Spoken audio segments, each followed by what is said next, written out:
ලේලි නැන්දමට හොඳට සලකනවා. පුතා ආපු ගමන්ම අම්මා කාලා දෙන්නේ. අම්මට මතක නැහැද කෑවද කියලා. අම්මා අනිත් පැත්තට කියනවා කොහෙ කාලාද? මේක මට කන්න දෙන්නේ නැහැ. දැන් අම්මගෙන් ඇවිල්ලා ආපු ගමන් පුතා කන්න දුන්නද කියලා නැන්දම මොකද කියන්නේ? ඊයේ කෑවට පස්සේ කෑවෙම නැහැ. ලේලි අනිත් පැත්තෙන් ගිහින් ගන්ටාරි ගහන්න පටන් ගන්නවා. මේ ගෑයිට කොච්චර කන්න දුන්නත් අර මිනිහා එනකන් ඉඳලා කේලම් කියනවා කියලා. දැන් ඔන්න පවුල් ප්‍රශ්න. අනිත් එක ගෑස් එක ගහන්න ගියොත් ගෑස් එක ගහලා යනවා යා හරිද? ගේ අලු වෙලා තියෙනකම් මෙයා දන්නේ. ටැප් එක ඇරලා නිකන් එනවා. ඇල්සයිමර්ස් රෝගය. මේකත් සනීප කරන්න බෑ. මේකත් නියුරෝන මැරෙන ලෙඩක්. මේකෙදි වෙන්නේ මේ තියෙන මස්තිෂ්ක බාහිකේනේ. මස්තිෂ්ක බාහිකයේ තියෙන ළමයි දූෂර ද්‍රව්‍ය. මැද තියෙන ශ්වේත ද්‍රව්‍යනේ. මේ මස්තිෂ්ක බාහිකයේ නියුරෝන මැරෙනවා. මැරෙද්දී මොළය මෙන්න මෙහෙම ළමයි ඇකිලෙනවා. මස්තිෂ්ක බාහිකයේ නියුරෝන මිය යාමේ ප්‍රගාමී ආබාධ තත්වයක්. මේකත් ප්‍රෝග්‍රෙසිව්. එන්න දවස ගන්න නියුරෝන මොකද වෙන්නේ? මැරෙනවා. මැරෙන්න මොළය මොකද වෙන්නේ? කුඩා වෙන්නේ. මොළය කුඩා වෙන්න මෙයාලට තියෙන මතකයේ මොනව වෙනවද? නැති වෙනවා. මොකද මේ මස්තිෂ්ක බාහිකයේ තමයි නියුරෝන වල සෛල දේහ තියෙන්නේ. වදන්න තන්තු තමයි මේ ඇතුළට වෙන්න තියෙන්නේ. එතකොට නියුරෝන වල සෛල දේහනේ මැරෙන්නේ. සෛල දේහ මැරෙන්න මොකද වෙන්නේ? මොළයේ තියෙන සමස්ත නියුරෝන ප්‍රමාණය අපි කියන නර්ව් ඩෙන්සිටි එක මොකද වෙන්නේ? අඩු වෙනවා. නියුරෝන අඩු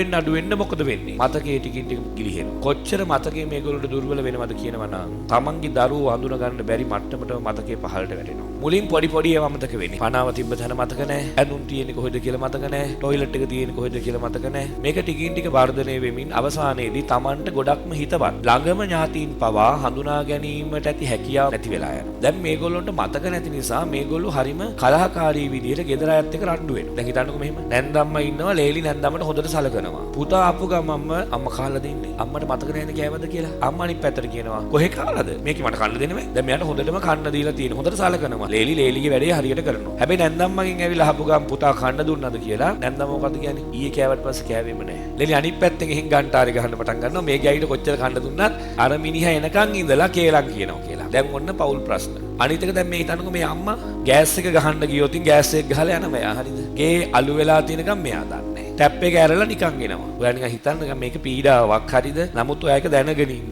දැනගෙන හිටපුවාම ජීවත් වෙන ලේසි. ඒ හැම ප්‍රශ්නයකටම විසඳුම් තියෙනවා හරිද? ඔයාට කියන්නේ සමහර වෙලාවට දැන් මෙයාට টয়ලට් එක යන්න මතක නැහැ. ඒ නිසා කාමරයේ ඇතුලේ මුත්‍රා කරනවා. දැන් ඕක ටිකින් ටික වැඩි වෙනවා. දැන් මෙයාලට සමහර වෙලාවට තමන්ගේ වැදගත්ම දේවල් තිබ්බ තැන මතක නැහැනේ. එයාලා හිතන්නේ ගෙදර අය හොරකම් කරලා කියලා. සමහර යතුර ඉනේ ගහගෙන ගිහින් පොලිසියට ඇඩ්‍රි එකක් දානවා යතුර හොරකම් කරලා කියලා. ගෙදර අයත් එක්ක හැමතිස්සෙම රණ්ඩු වෙනවා මම කොණ්ඩේ පීනන පනාව හොරකම් කරනවා කියලා. අර එයාලට එයාලගේ දේවල් තිබ්බ තැන මතක නැහැ. කම්ම කෙනෙක් හිටියා. ඒ අම්මා කීප වතාවක් පොලිසියට ගිහිලා තියෙනවා. එයා දැන් ගෙදරින් එළියට බහිනවා. හරිද? ගෙදරින් එළියට බහුවම ගමේ මිනිස්සු එයාව දන්නවනේ. පාරේ යන අය එයාව දන්නකොට පාරේ මිනිස්සු කොහෙද අම්මා යන්නේ කියලා අහපු ගමන් මෙයා හැමතිස්සෙම කියන්නේ පොලිසියට යන්නේ කියලා. පොලිසිය තියෙන මොන පැත්තද කියලාවත් දන්නේ නැහැ. හරිද? එතකොට මිනිස්සු කරන්නේ හරි මං ඔයාව පොලිසියට ගිහින් අරලා වන්නම් කියලා. ඒ මිනිස්සු හිතන්නේ ලෝයව හම්බෙන්න මොකක් හරි ප්‍රශ්නයකට යනවා කියලා. මෙයාව ගිහින් පොලිසිය ගාවින් බස්සනවා. මෙයා පොලිසියට ගිහින් කියනවා හැමතිස්සෙම පුතයි ලේලි එකතු වෙලා එයාගේ රත්තරන් බඩු හොරගම් කරා අරක කරා මේක කරා කියලා මෙයා කියනවා. පොලිසිය එන්ට්‍රි ලියන්නේ නැතුව ඒෂණීකේම ලෝයට කෝල් එකක් දීලා කියනවා සර් අදත් අම්මා ඇවිල්ලා ඉන්නේ. පුළුවන් තරම් ඉක්මනට ඇවිල්ලා එක්කගෙන යන්න කියලා. දැන් ඔයා හිතන්න ඒ ලෝයට එයාගේ වැඩේ කරගන්න පුළුවන්ද? බෑ. එයාගේ වයිෆුත් ලෝය කෙනෙක්. එයාලා පොඩ්ඩක් එහාට මෙහාට වෙනකන් ඉතින් අම්මා පයින්නවා ගෙදරින් එළියට. ආන්න ඔහොම මතකේ මොනව වෙලා යනවද ක්‍රමයෙන් නැති වෙලා යනවා. අපිට මේක සනීප කරන්න පුළුවන්ද? එයාගේ මතකේ ආයෙත් දෙන්න පුළුවන්ද?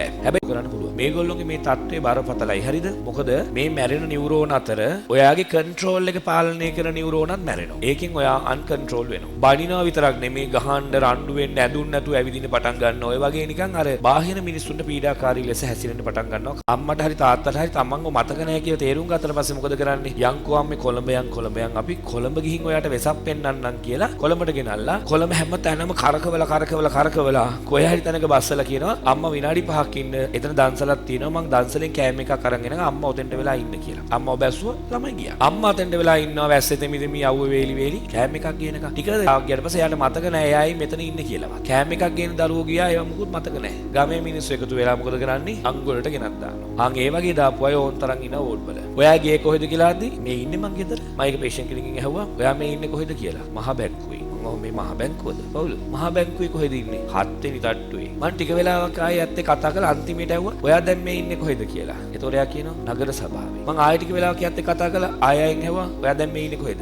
කොළඹ කොටුව ස්ටේෂන් එකේ. එයාට මතක නැහැ එයා කලින් කියන්නේ මොකද්ද කියලා. එකිනෙකට වෙනස් ඒවා ගොඩාක් කියනවා. මයික අම්මා කෙනෙක්ගෙන් ඇහුවා. අම්මා උදේට කෑවද කියලා. කෑම එක අතේ තියන් ඉඳන් කියනවා. මුන් අපිට සලකන්නේ. ඉතින් කවර කතාවද කියලා කෑම එක අතේ. ඊට පස්සේ මං ඔය තියෙන කෑම එක මේ ගිය සතියේක. ඊ සත්‍යකුත් මතේ තියන්නේ. මතක නැහැ. ඇල්සයිමර්ස් කියලා කියන්නේ මස්තිෂ්ක බාහිකයේ නියුරෝන වල අප්‍රතිවර්ත්‍ය ප්‍රගාමී හායනයක්. නැවත නිවැරදි නොවන ලෙස ක්‍රමයෙන් සිදුවන විනාශ වීමක්.